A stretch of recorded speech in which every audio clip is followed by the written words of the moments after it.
महाभारत में आज आपको भक्तगणों अर्जुन और भीमसेन की तरह कौरव वीरों का साहस तथा कर्ण का पराक्रम के बारे में बताऊंगा।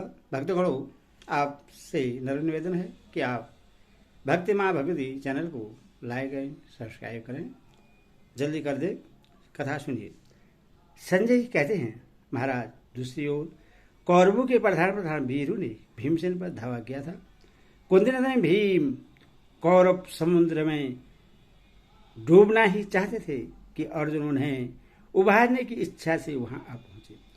उन्होंने सूतपुत्र की सेना को छोड़कर कौरवों पर चढ़ाई की और शत्रु वीरों को यमलोक भेजना आरंभ कर दिया। अर्जुन के छोड़े हुए बाण आकाश में पहुंचकर फैले हुए जाल के समान दिखाई देते थे। जहां पक्षियों के झुंड उड़ा करते थे, उस आकाश को बाणों से व्याप्त कर धनंजय कौरवों के काल बन गए। वे भल्लों, शूद्रपुं तथा उज्ज्वल नराजों से शत्रु के अंग अंग छेद डालते और मस्तक काट लेते थे। रणभूमि घिरे हुए और गिरते हुए योद्धाओं की लाशों से ढक गई थी। शत्रु ने बाणों से छिन्न भिन्न हुए रथ आदि घोड़ों के कारण वहां की जमीन बेहतरीन नदी के समान अगमय हो गई थी। उसे देखकर बड़ा भय मालूम होता था। उधर देखना कठिन हो रहा था। उस समय कुरु महावतों की प्रेरणा से 400 हाथी चढ़ाए, जिन्हें अर्जुन ने बाणों से मार गिराया। जैसे समुद्र में तूफान के आघात से जहाज टूट फूट जाता है, उसी प्रकार उनके सहायकों की मार से कौरव सेना छिन्न भिन्न हो गई। गाड़ी धनुष से टूटे हुए नाना प्रकार के बाण बिजली की भांति आपकी सेना को दग्ध करने लगे। जिस प्रकार बहुत बड़े जंगल में दीवार रेंगने से डरे हुए मृग इधर उधर भागते हैं, वैसे ही रणभूमि में अर्जुन के बाणों से आहत हुए कौरव सेना चारों ओर भाग चली। जब समस्त कौरव युद्ध से विमुख हो गए तो विजयी अर्जुन ने भीमसेन के पास पहुंचकर थोड़ी देर विश्राम किया। फिर भीम से मिलकर उन्होंने कुछ सलाह की और यह बताया कि राजा युधिष्ठिर के शरीर से बाण निकाल दिए गए हैं तथा इस समय वे अच्छी तरह से हैं। इस प्रकार कुशल मंगल कहकर भीमसेन की आज्ञा ले अर्जुन कर्ण की सेना की ओर चल दिए। इसी समय आपके 10 वीरों ने अर्जुन को घेर लिया और उन्हें बाणों से पीड़ित करना आरंभ किया, परंतु भगवान श्री कृष्ण ने रथ बढ़ाकर उन्हें अपने दाहिने भाग में कर दिया। अर्जुन के रथ को दूसरी ओर जाते देख वे पुनः उन पर टूट पड़े। तब उन्होंने उनके रथ की ध्वजा, धनुष और सैनिकों की नराजों तथा अर्धचंद्रों से तुरंत काट गिराया। फिर दूसरे 10 भल्लों से उनके मस्तक उड़ा दिए। इस प्रकार उन 10 कौरवों को मौत के घाट उतारकर अर्जुन आगे बढ़े। उन्हें जाते देख कौरव पक्ष के संसर्तक योद्धा, जिनकी संख्या 90 थी, युद्ध के लिए अग्रसर हुए। उन्होंने यह शपथ लेकर यदि पीछे हटे तो हमें परलोक में उत्तम गति न मिले। अर्जुन को सब ओर से घेर लिया। भगवान श्री कृष्ण ने उनकी परवाह न करके अपने तेज चलने वाले घोड़ों को कर्ण के रथ की ओर हाँक दिया। यह देख शत्रुओं ने उन पर बाणों की वृष्टि करते हुए पीछे किया। तब अर्जुन ने पहने बाणों से उनके सारथी, धनुष और ध्वजा को नष्ट करके उन्हें भी यमलोक पहुंचा दिया। उनके मारे जाने पर कौरव महारथियों ने रथ, हाथी तथा घोड़ों की सेना लेकर अर्जुन पर धावा किया। उस समय उनके मन में तनिक भी भय नहीं था। उन्होंने पास आते ही शक्ति, विशिष्ट तोमर, प्रास, गदा, तलवार तथा बाणों से अर्जुन को ढक दिया। उनकी शस्त्र वर्षा आकाश में चारों ओर छा गई, किंतु अर्जुन ने बाण मार उससे तुरंत ही नष्ट कर डाला। इसके बाद आपके पुत्र दुर्योधन की आज्ञा पाकर 1300 मत वाले हाथियों पर बैठे हुए मलेच्छ जाति के योद्धा अर्जुन की दोनों बगल में चोट करने लगे। वे कणी, नालिक, नारा, तोमर, प्रास, शक्ति, मुसल और भिंदीपालों की मार से पार्थ को पीड़ा देने लगे। तब अर्जुन ने तीखे भल्लों और अर्धचंद्राकार बाणों से मलेच्छियों द्वारा की हुई शस्त्र वर्षा को शांत कर दिया। फिर नाना प्रकार के बाणों से हाथियों को उनके सवारों सहित मार डाला। तब अधिकांश सेना नष्ट हो गई।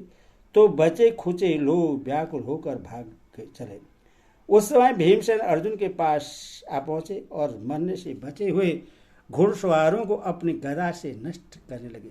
उन्होंने बहुत से हाथियों और पैदलों पर भी उस भयंकर गदा का प्रहार किया। उनके आघात से योद्धाओं के सिर फूटे, हड्डियां टूटी और पांव उखड़ गए तथा वे आंत हाथ करते हुए पृथ्वी पर गिर गए।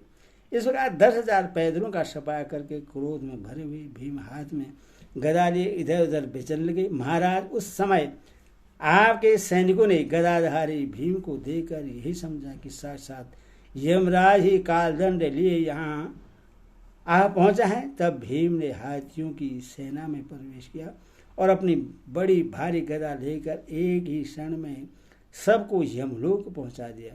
गज सेना का संहार कर महाबली भीम पुनः अपने रथ पर आ बैठे और अर्जुन के पीछे पीछे चलने लगे। तदनंतर कौरवों में बड़े जोर से आर्तनाद होने लगा। हाथी घोड़े तथा पैदलों के प्राण लेने वाले अर्जुन के बाणों की मार से सब हाहाकार मचा रहे थे। ये सब पर अत्यंत भय छा गया था। सभी एक दूसरे की आड़ में छिपना चाहते थे। इस तरह आपकी संपूर्ण सेना उस समय अलात चक्र के समान घूम रही थी। उस युद्ध में कोई भी रथी, सवार, घोड़ा या हाथी ऐसा नहीं बचा था जो अर्जुन के बाणों से घायल नहीं हुआ था। उनका यह पराक्रम देख सभी कौरव कर्ण के जीवन से निराश हो गए। सबने गाड़ी धारी के प्रहार को अपने लिए ऐसा समझा और उनसे परास्त होकर सब पीछे हट गए। सैनिकों से विध जाने के कारण हुए भयभीत हो रणभूमि में कर्ण को अकेला ही छोड़कर भाग चले। किंतु सहायता के लिए सूत पुत्र कर्ण को ही पुकारते थे।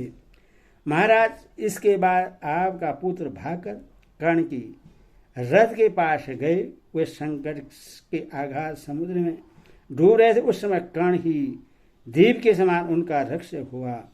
कर्ण कर्म करने वाले जीव मृत्यु से डरकर जैसे धर्म की शरण लेते हैं, उसी प्रकार आपके पुत्र भी अर्जुन से भयभीत हो कर्ण की शरण में पहुंचे थे।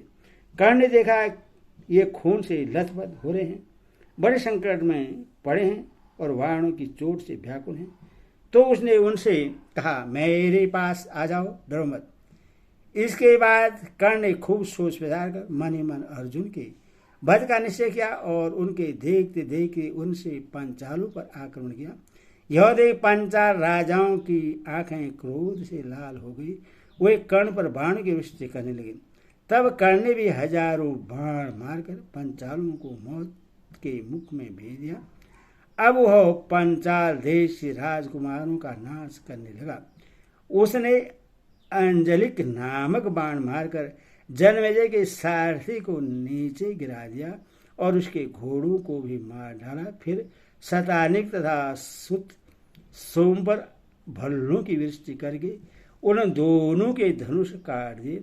6 बाणों से धृष्टद्युम्न को विदा और उसके घोड़ों का भी काम तमाम किया। इसी तरह सात्विक के घोड़ों को नष्ट करके सूत पुत्र ने केकई राजकुमार विशोका का भी वध कर डाला।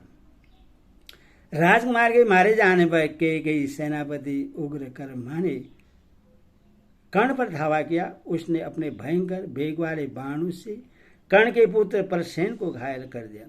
तब कर्ण ने 3 अर्धचंद्राकार बाणों से उग्र कर्मा की दोनों भुजाएं और मस्तक काट डाले।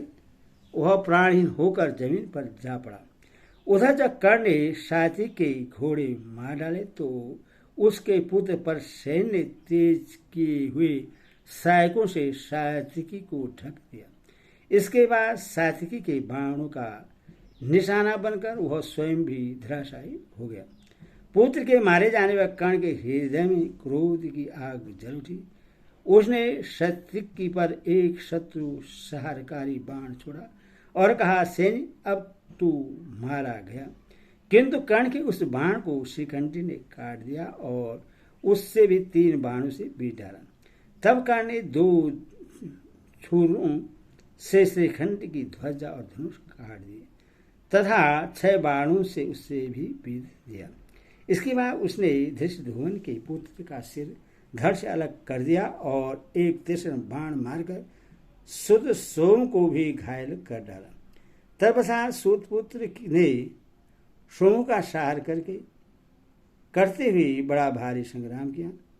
उनके बहुत से घोड़े, रथ और हाथियों का नाश करके उसने संपूर्ण दिशाओं को बाणों से आच्छादित कर दिया। तब उत्तमोजा, जन्मेजय, युधामुनि, शिखंडी तथा धृष्टद्युम्न ये सभी गर्जना करते हुए क्रोध में भरकर कर्ण के सामने आए और उस पर बाणों की वर्षा करने लगे। इन पांचों ने कर्ण पर जोरदार हमला किया, किंतु सब मिलकर भी उससे रथ से गिराने में सफल न हो सके। कर्ण ने उनके धनुष, ध्वजा, घोड़े, सारथी और पताका आदि को काटकर 5 बाणों से उन पांचों को भी बीध डाला। जिस समय वह बाणों से पांचालों पर प्रहार कर रहा था, उस समय उसके धनुष की टंकार सुनकर ऐसा जान पड़ता था कि अब पर्वत और वृक्षों से सारी पृथ्वी फट जाएगी। उसने शिखंडी को 12, उत्तमोजा को 6 और युधामुनि, जन्मेजय तथा धृष्टद्युम्न को 3-3 बाण मारे। इस प्रकार सूत्रकर्ण उन 5 महारथियों को परास्त कर दिया। वे कर्ण रूपी समुद्र में डूबना ही चाहते थे कि द्रौपदी के पुत्रों ने वहां पहुंचकर उन्हें रण सामग्री से सजे हुए रथों में बिठाया और इस प्रकार अपने मामाओं का संकट से उद्धार किया। तत्पश्चात सात्विक ने कर्ण के छोड़े हुए बहुत से बाणों को अपने तीखे तीरों से काट डाला। फिर कर्ण को भी घायल कर 8 बाणों से आपके पुत्र दुर्योधन को भी बीत डाला। तब कृपाचार्य, कृतवर्मा, दुर्योधन तथा कर्ण ये चारों मिलकर सात्विक पर तीक्ष्ण सहायकों की वर्षा करने लगे, जैसे 4 दिक्पालों के साथ अकेले दैत्यराज हिरण्यकशिपु का युद्ध हुआ था। उसी प्रकार इन चारों वीरों के साथ यदुकुल भूषण सात्विक ने अकेले ही लड़ा लिया। इतने ही में उक्त पंचाल महारथी कवच पहने दूसरे रथों पर बैठकर वहां आ पहुंचे और सात्विक की रक्षा करने लगे। उस समय शत्रुओं का आपके सैनिकों के साथ घोर युद्ध हुआ। कितने ही रथी, हाथी सवार, घुड़सवार और पैदल योद्धा नाना प्रकार के अस्त्र शस्त्रों से आच्छादित हो इधर उधर भटकने लगे। वे परस्पर ही धक्के से लड़ाकर गिर जाते और आनंद स्वर से चित्कार मचाने लगते थे। बहुत सैनिक प्राणों से हाथ धोकर रणभूमि में शोभे। हरिओम तत्सत। हरिओम।